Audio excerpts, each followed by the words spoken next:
Welcome back to Foot in Mouth. Today, I'm speaking Ruben Amorim because honestly, how could I not, bro? Everybody is doing it right now. All over the social medias, people are weighing in with their opinions on the situation. So I wanted to do the same since this is a coach that I have backed quite a bit since he got the job at Manchester United. And looking back now, I realized that I was just really living up to the name of the show because my opinion has changed quite a bit. And I'm man enough to admit when I think I've gotten it wrong, and I think I got it wrong this time. But that being said, this isn't a video that is just purely here to like shit on this guy's work at Manchester United. It's not like that. I do think there is some hope, and I will get to that at the end of the video. But for now, it's just very hard to ignore the very glaringly obvious problems that are happening with him at Manchester United right now. And I think it starts with the fact that he doesn't seem to be able to handle the pressure. I think we're seeing it in the press conferences. I think we're seeing it in the results and the performances on the pitch. We'll start with the press conferences. When he first joined Man United, I think a lot of people were giving him credit for how blunt and honest he was about the situation. This guy was in front of cameras talking about how it's the worst Manchester United team in the history of the club. He spoke about all the things that needed improving at the club. And again, it made sense. Everybody got behind it. This felt like what Manchester United needed at the time, especially following Ten Hag, who seemed to always deflect. So it was a nice change of pace and a change of atmosphere around Manchester United with a manager who was so open to being honest. But I think as time went on, he may have been a little too honest. And I think that it had a long-term effect on the team. It's one thing to criticize the players, but at the end of the day, when these players are seeing their coach on live TV, like just criticizing them left, right, and center, I think maybe it gets to a point where it gets a bit much, And I'm not saying that the players weren't deserving of the criticism. I just think that as a manager, I don't think that he managed that situation very well. You fast forward to today, and it's like a complete 180 on the Amorim of then. Now he seems almost delusional with how much positivity he has in press conferences, and it doesn't make any sense to me. And maybe this is some type of reverse psychology thing he's trying to use. I do like that he is shielding them a little bit from criticism, but I just don't understand how extreme it is to the one side. Now, I think he was speaking in last week's press conference saying how they showed that they can beat any team in the league with how they played, but you haven't picked up a win yet. And I think there's a time and a place for that type of like dramatic positivity. 2 games into the season is not it. I think it's just wishful thinking. But yeah, it's not working. And then you look at the numbers, bro. This guy is literally in relegation form. And that's putting it lightly. He's currently got more games coached for Man United than he does points won for Man United, which is insane. The only other manager that has a stat like that is Neil Warnock, who was relegated from the Premier League twice. And I don't think that that's by chance, bro. You look at those numbers, that's just your explanation. You do not know what is going on. You look at the tactics that he keeps employing. I'm still hearing Manchester United fans confused by some of the lineups. I'm still hearing Man United fans saying that they don't understand what the identity of this team is. So I think that the pressure is getting a bit much for him, and I think it's spilling over onto the players themselves. Every time you see a Manchester United game, Amorim looks like a nervous wreck on the sideline. And then you get these players who are getting into good positions but not finishing them away. I don't think that's chance. I think that they are feeling the absolute weight of the pressure that's on them. And I don't think Amorim's doing a very good job at managing this group of players and making sure that they can just go out there and play their game.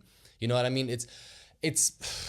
It's a tricky situation, obviously, because he is a young manager. He came in with a lot of promise. He came in off the back of a lot of success at Sporting Lisbon. The move to United was well-deserved at the time, and I understand that they had to move quick because he was obviously linked with jobs like Liverpool and Manchester City.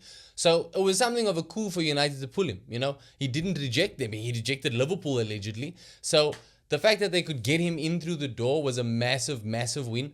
But I just think that he maybe bit off a bit much more than he could chew. And the move came a bit too soon. The move definitely came a bit too soon, in my opinion. And on the point of man management, another reason why I think he's not the guy is that he just isn't very good at it. You look at his captain at Manchester United, Bruno Fernandes is not a guy that should have the armband. I'm not the first person to say it. I definitely won't be the last person to say it. But Amorim stuck with it. And look, I'm obviously not in the back room. I don't know what this guy is like behind the scenes. I don't know how the players look up to him. From what I see, though, on the pitch, I don't see a leader. I see someone that is constantly in like making headlines for the wrong reasons with his body languages and attitude on the pitch. And it's not that I don't think that I think he's a really good player. I think that he does have leadership qualities, leadership characteristics. I just don't think that he is the leader that Manchester United need. And it's not just Bruno Fernandes that seems to be throwing tantrums on the pitch. You look at the new boy now, Matheus Cunha. I think that this guy's a hell of a player, but I think that his attitude could become a problem for United, especially when you see how Amorim handles situations like Garnacho. I think Garnacho is another player that he had what it took, I think, to become a success at Man United, but the attitudes definitely clashed, his attitude and Amorim's. And I think that I wouldn't be surprised if a similar situation develops with Cunha, who joined on a very big price tag, that comes with some ego, I think, especially when you consider what he was doing at Wolves. He was so integral to that team. Now you come into Manchester United, you are not the main man at this club, but you still have that you have that ego about you, but now you've got justification for that ego with the price tag, and you join Manchester United. It's a huge club. But I think Amorim may struggle to hone that ego. You seeing him yelling at teammates in games where he himself is also not doing anything to help the team. He looks a player though, like I said, but again, I don't think that Ruben Amorim's man management is great. And then I think one of the worst things about it is how he handles players like, the Marcus Rashford. And I know that this player had been disappointing before he left Manchester United, but he was basically the poster boy of the club, homegrown talent. The way that situation went, I think he did cause a little bit of a rift between himself and the fans, and even more so with newer reports coming out that Kobe Mainoo is interested in leaving the club. Decisions like this confuse me, especially when it is so clear for everybody to see that Kobe Mainoo in particular is a real talent for the future. And you look at the signings that he's made at the club so far. He's bought Manuel Ugarte, but I don't think he uses him often enough. He's bought Benjamin Sesko in now, but it looks like he's being a little bit overly cautious in throwing him into the team. I think the team need him, and they need him to hit the ground running ASAP. So he should have been, I think, getting a few more minutes, but maybe he's just protecting him from the league. Maybe I haven't seen him in training. But yeah, I think as far as man management goes, I think he has a lot of work to do. It might have been a lot easier for him in Sporting, but in the Premier League, where you're under constant media scrutiny because you are at Manchester United, and the players are feeling that same scrutiny, I don't think he's able to wrap his head around it yet. And I don't know if he has the time to. Because the main point behind why I don't think that Amorim's going to be the guy is because I don't think time's on his side. He's at a club like Manchester United, which is the most stressful and high pressure job in world football, in my opinion. There's no such thing as patience here. I mean, look at Ten Hag won 2 trophies in 2 years, back to back. He got the boot. I think Amorim so far, what he's shown in the final that we've seen him in against Tottenham was not great at all. But more so, what we see from him week in, week out doesn't really show any signs of promise that he is going to be the guy that gets them silverware. For all of Ten Hag's flaws, he did at least get them a trophy. And I think that's why a lot of people felt that it was maybe too soon when they sacked Ten Hag because it was mid-season. But also some people felt that maybe it was too late because if they were going to make that decision, they should have done it sooner. Bottom line is, he doesn't have time. Their next game against Burnley, right? This is an absolute must-win. There's literally nothing that you can do but win this game. A point is not enough, and losing is unthinkable. So they've got to beat Burnley. But after Burnley, you get the international break, and then you get a tough run of fixtures. So the way I see it, they're currently 16th. A win against Burnley makes things a little bit better temporarily. But after your next 3-4 games, you could find yourself in 16th again before the next international break.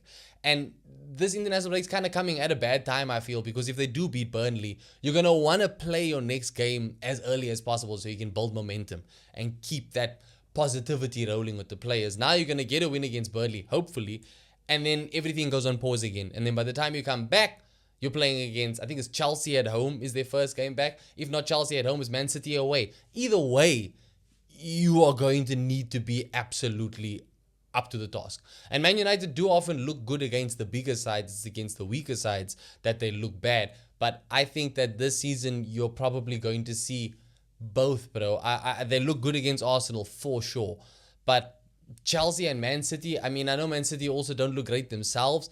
But if it's at the Etihad, they are still going to be a problem for Manchester United. And I think that yeah, you look at that run of games after this Burnley fixture, and it's kind of like, I don't see how much good a Burnley win even does for him in the long run, you know? Now, I did say that I think that there is some hope, and we have reached that part of the show. But yeah, it starts with that Burnley game.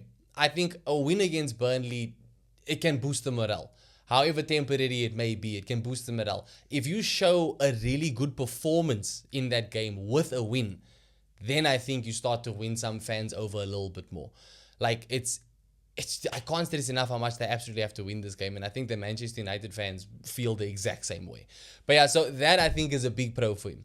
Another pro is the fact that, again, they look good against Arsenal. We are seeing that the United team are playing decent football. I was quite impressed with what I saw from them in the first half of the Fulham game. I can't lie. I liked some of the intricate plays that they were working on. You saw like nice passing triangles going on across the pitch, and players were getting in good positions. And that's another thing. His tactics do get his players in good positions to score. Like I said before, if these players are scoring most of these chances, even half of these chances, I think the outlook is very different. But until he can manage that pressure and those nerves, it's not going to turn around. But like I say, the numbers at least show that his tactics are getting United in positions where they can kill off games. That could change. That could change in the next game. That could change from the next game, because I do like the new signings. I think that's another thing that he has working in his favor. His talent ID, I think, is showing. I like Dorgu. I like Cunha and Mbumo. I'm a big fan of Benjamin Sesko. I've said numerous times on the show before. He just needs to have time to actually get involved in games now. But yeah, there's a few things that I think do give this club hope. But I think it's more the club hope than Ruben Amorim hope, because, like, in conclusion, bro, I feel that the pieces are getting in place now for the next guy. And Amorim's biggest saving grace right now is that I don't think there's anybody really that is worth replacing him with right now. But if Ten Hag, Mr. Back-to-back trophies, could get sacked mid-season, I wouldn't be especially surprised if things keep going the way that they're going. Yeah, I wouldn't be surprised if Amorim is gone by Christmas, which has been a question asked from the beginning of the season already. A question that I had a resounding no to when I was asked the question about what I thought about Amorim's future. And I've absolutely pivoted to yes. I think that come Christmas, I don't think Amorim's going to be at United anymore. I guess a lot of that is going to depend on what type of managers are available at the time. But either way, I think his days are numbered. But I wouldn't be surprised at all if this is very much his last season.